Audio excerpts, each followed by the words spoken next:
Estamos ya en el Capital a Debate y bueno, para hablar de educación o al hablar de educación es hablar también de responsabilidad y como factor determinante, bueno, la educación empieza y termina en el hogar con la familia, pero ¿hasta dónde llega la responsabilidad también de las instituciones académicas? Para platicar de esto y más nos acompaña en el estudio Manuel Bravo, él es el director de familias y también de maestros de Mexicanos Primero. ¿Cómo estás? Bienvenido. Hola, Jesús. Gracias por estar con nosotros en esta ocasión para Capital a Debate, Manuel. Pues para platicar de este tema muy interesante, pero antes de entrarle al tema, te comentaba, tenemos un poco de tiempo para que demos un poco de contexto, conocer un poco de lo que es Mexicanos Primero, de lo que hacen. Sabemos, me lo acabas de comentar también, que están pues de aniversario, entonces quisiéramos comenzar un poco por ahí para conocer la labor que ustedes hacen de Mexicanos Primero. ¿Qué es Mexicanos Primero? ¿Qué hacen? ¿Quién la conforman? ¿Y cómo hacen esta labor? Claro que sí, Jesús. Mexicanos Primero es una organización de la sociedad civil. Ajá. Somos una organización independiente, plural y somos apartidistas totalmente. De acuerdo. El foco de Mexicanos Primero es el derecho a aprender de los niños. Y eso suena un tanto teórico, ¿no? Pero lo que buscamos todos los días es que la educación, pero sobre todo en el área pública, la escuela pública, sea un espacio para que los niños puedan desarrollar al máximo sus talentos, sus capacidades y sus potencialidades. Y para eso pues requieren de muchas cosas. Sí. Entonces, justo como estabas bien refiriendo, este año cumplimos 10 años, estamos muy contentos. Somos un equipo pequeño, 35 personas. Ocasionalmente estamos... En los últimos años hemos recibido cada vez un trabajo más intenso de voluntariado, de jóvenes que se están sumando a la causa, porque lo que trabajamos en Mexicanos Primero, Jesús, déjame compartirles, es una causa por la educación, pero sobre todo por los niños. Por los niños. Y estos jóvenes o personas que se acercan a ustedes con la intención de ser precisamente voluntarios, ¿cuál es la actividad que ellos llegan a hacer ahí con ustedes? Bueno, depende de la especialidad y lo que ahora sí que como en la escuela lo que ellos quieran, en lo que quieran desarrollarse. Ajá. Entonces tenemos desde muchachos que están estudiando a lo mejor derecho, que están estudiando pedagogía, que están estudiando relaciones internacionales, que están estudiando comunicación, y que lo que quieren hacer es aportar y llevar a la práctica lo que ya están aprendiendo en sus carreras, en su servicio social. También tenemos chavos de bachillerato. Entonces ha sido ahí lo que aspira Mexicanos Primero a lo largo del tiempo es que esto se vuelva realmente una causa y un movimiento social en torno a qué. En torno a que los mexicanos estén primero, por eso nos llamamos Mexicanos Primero, y en ese sentido tenemos que poner primero a nuestros niños. Tenemos que hacer un compromiso muy fuerte, un compromiso social, para que los niños sean la prioridad de este país. Y en ese sentido la educación tiene un papel muy importante para hacerlos visibles, porque siempre estamos en las prebendas políticas, justo ahora estamos en etapas de jornadas políticas, y con frecuencia aparece desfigurada o invisible la parte de los niños. Sí. Entonces, para nosotros siempre es muy importante poner en el centro que lo más importante en lo que se dialoga en este país sea la educación, Jesús. Y bueno, hemos cumplido 10 años, hemos avanzado en algunas cosas, pero quizá lo que más hemos logrado hacer es, en este compromiso que tuvimos estos 10 años, fue que hubiera una situación para proponer nuevas cambios en el área educativa, porque hace 10 años la educación, Jesús, y tú lo sabes muy bien, no estaba visibilizada como un tema toral, un tema central, un tema estratégico. Sí.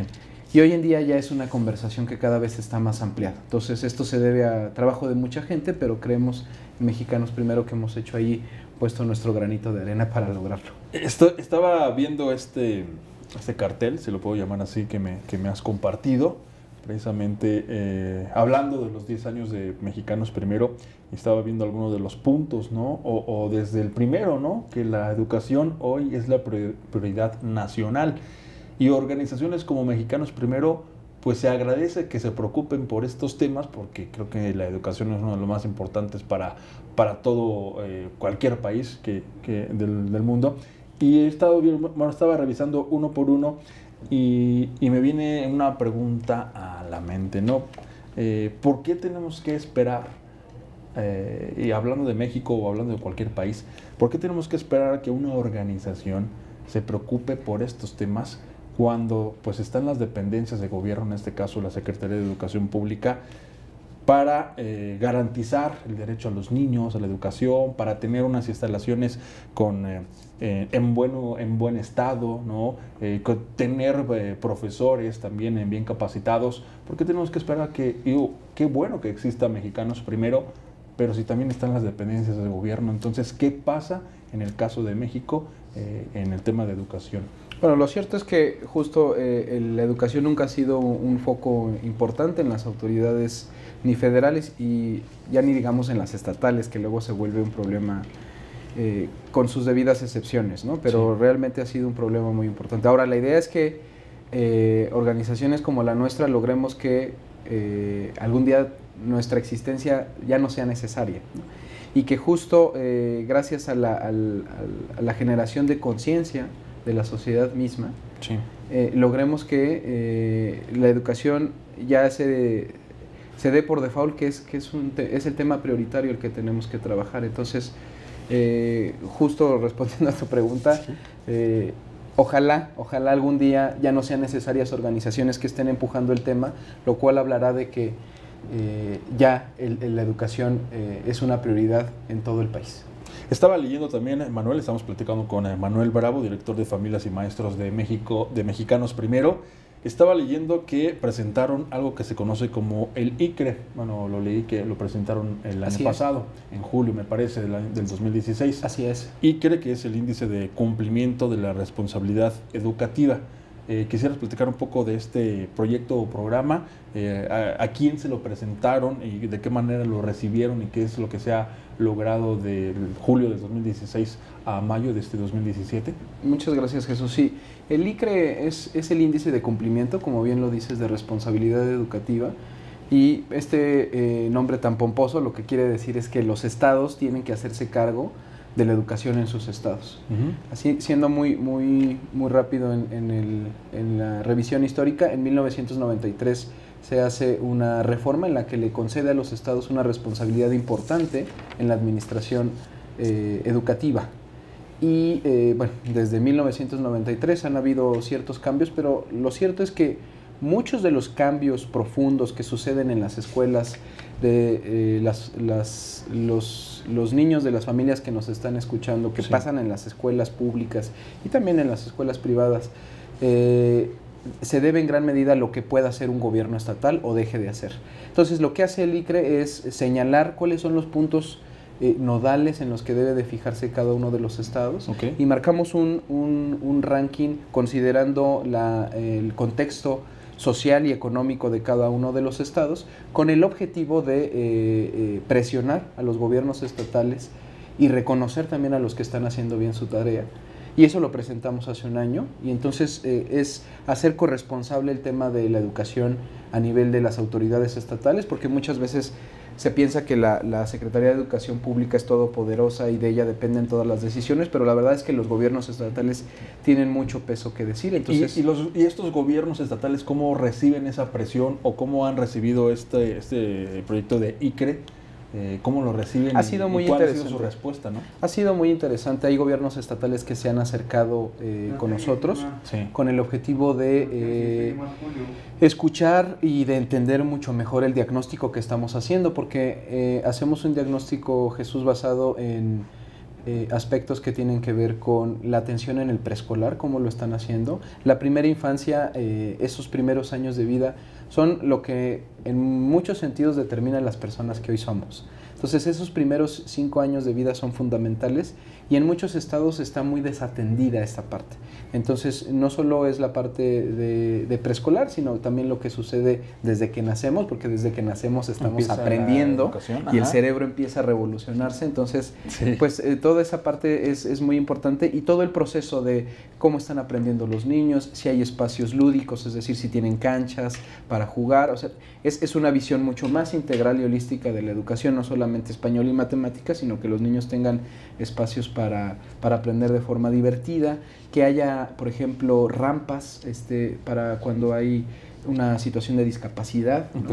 Entonces todos estos elementos son los que conjugan una serie de indicadores que le asignan digamos que una calificación a cada uno de los gobiernos estatales sobre lo que pueden hacer para mejorar la educación en sus estados, Sí. y con base en eso se hace el ranking nacional.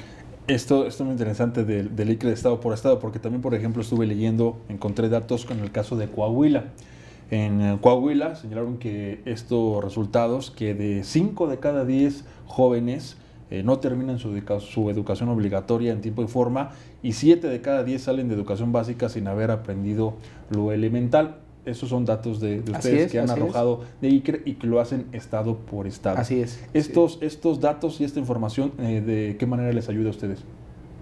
Bueno, nos sirve para justo para presionar en los aspectos ya muy concretos donde se tiene que hacer un trabajo muy preciso. Si miramos, por ejemplo, si viéramos a los niños como una generación y vemos caso por caso, vamos viendo, así como dices, en el caso de Coahuila concretamente, cómo en el proceso, cuando inician primero de primaria, al término del sexto de primaria se empieza a desgranar esa generación y muchos niños empiezan a quedar atrás.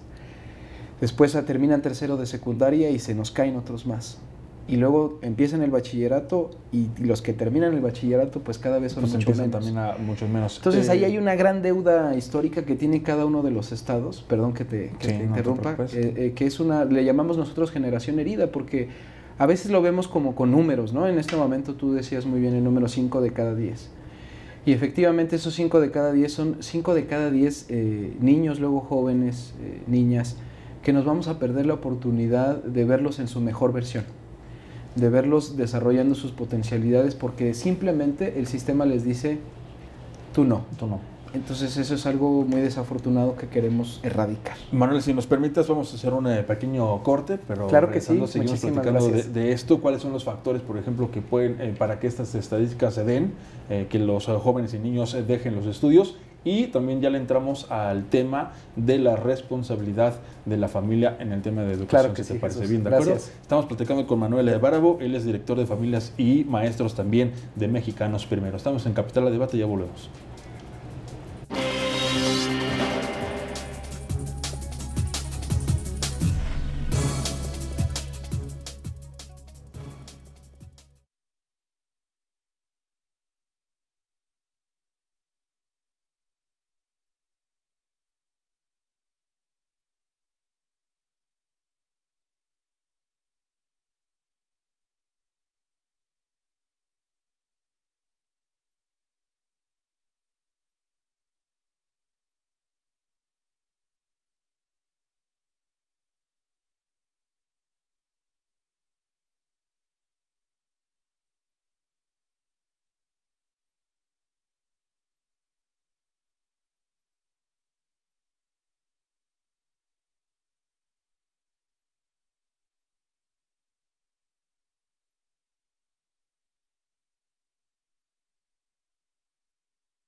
hermano.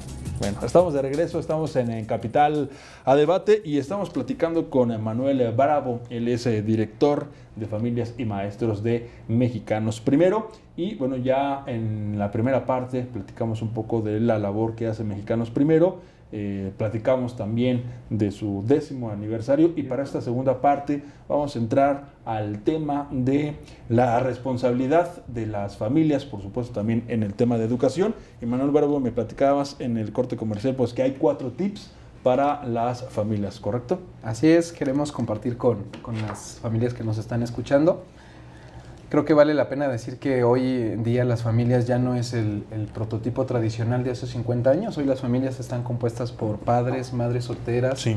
Hoy las abuelas y los abuelos cada vez se hacen más cargo también. Son los nuevos papás y mamás de los niños porque los papás trabajan. Entonces, bueno, afortunadamente yo digo familias y todo el mundo pues evoca a su familia en su imaginario. Entonces, quizá lo primero antes de entrar con los tips sería decir lo que vivimos constantemente nosotros en las escuelas es cambiar ese chip para dejar de decir que el maestro se encargue de todo, ¿no? Y entonces muchas veces las familias, las mamás, los papás, se lo dejan al maestro de ahí me lo educa, ¿no? Ahí se lo encargo. Exactamente. ¿De quién es la responsabilidad de la y es una responsabilidad compartida. Maestro. Es una responsabilidad compartida. Realmente quienes llevan principalmente la batuta son desde luego los padres, las familias, sí. Ahí son quienes llevan el liderazgo, pero el maestro también juega un papel central y es un gran ejemplo dentro y fuera de la escuela para los alumnos. Entonces trajimos aquí para las familias que nos están escuchando, sí, Jesús, algunos de estos aspectos. La primera es padrísima, que es realmente, parece muy obvia, pero pasa con poca frecuencia y quienes lo hacen realmente se encuentran cambios muy importantes. Justo Ken Robinson, un académico inglés, ha hablado mucho sobre este tema de que conozca a sus hijos. Conozca realmente a sus hijos, cuáles son sus pasiones, cuáles son sus gustos, cuáles son sus inquietudes. Sí.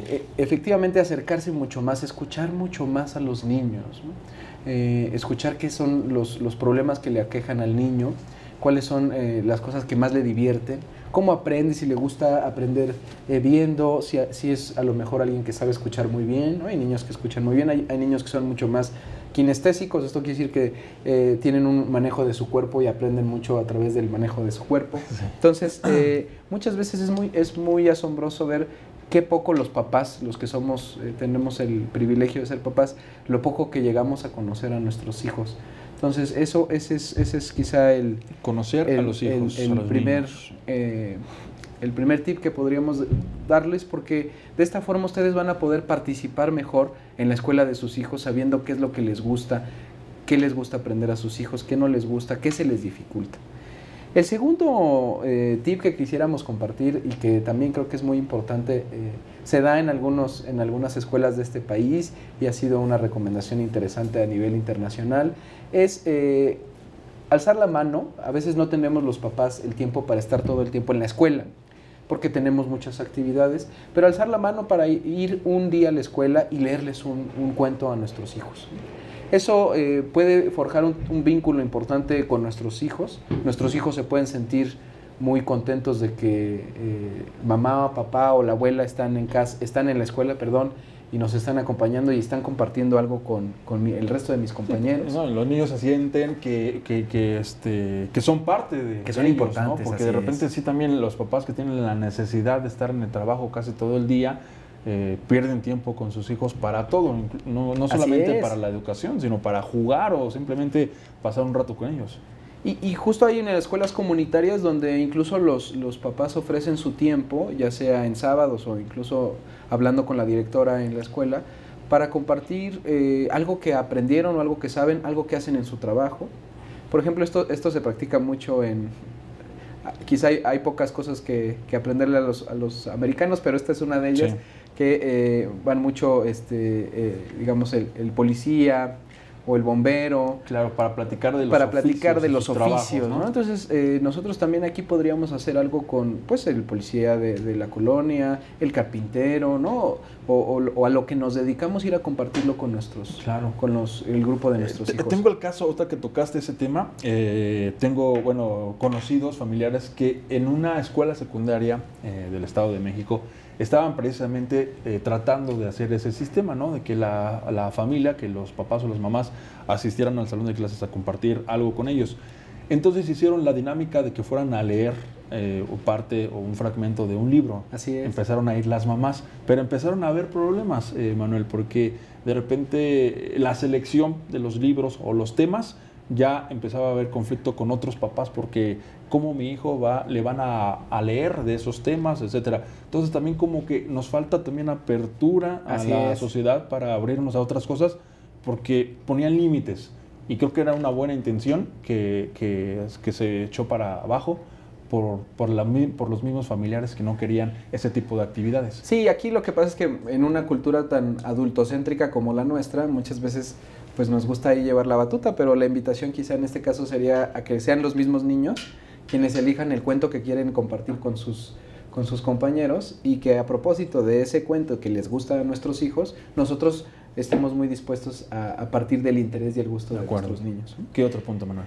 El tercer punto es interesarse por los estudios, somos una cultura que reconoce mucho el esfuerzo, pero lo más importante es sobre todo el aprendizaje, ¿no? Entonces, tendemos mucho esta idea los papás a decir, oiga, maestro, pero es que mi hijo se esforzó muchísimo. Sí, señora, pero no está aprendiendo. Sí, señor, pero no está aprendiendo. Tenemos que tener el foco, dejar un poco más esta idea del esfuerzo, que sí tiene su mérito, pero poner mucho más el centro en el aprendizaje. ¿Qué están aprendiendo nuestros hijos? ¿Qué no están aprendiendo? ¿Qué les está costando trabajo? Entonces, eso requiere de un acompañamiento de nosotros como papás con nuestros hijos, y estoy seguro, porque nosotros lo hemos visto en trabajos que hacemos con familias en escuelas, eso tiene un fuerte impacto en la autoestima de nuestros niños. Okay. Y la autoestima es fundamental para nuestro desarrollo como personas, y en el aprendizaje la autoestima juega un papel central.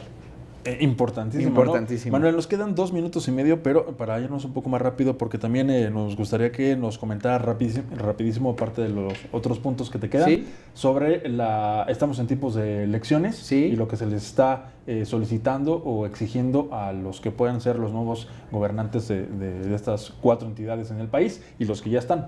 Sí, la invitación es a los padres de familia que nos escuchan, a las familias que nos están escuchando, es que desconfíen de cualquier candidato que no trae una propuesta sólida en educación. Y entonces que exijamos que traigan una propuesta, que se comprometan realmente en el tema educativo, que eso es fundamental. Y si no traen una propuesta sólida en educación, entonces no merecen el voto, están reprobados literalmente, porque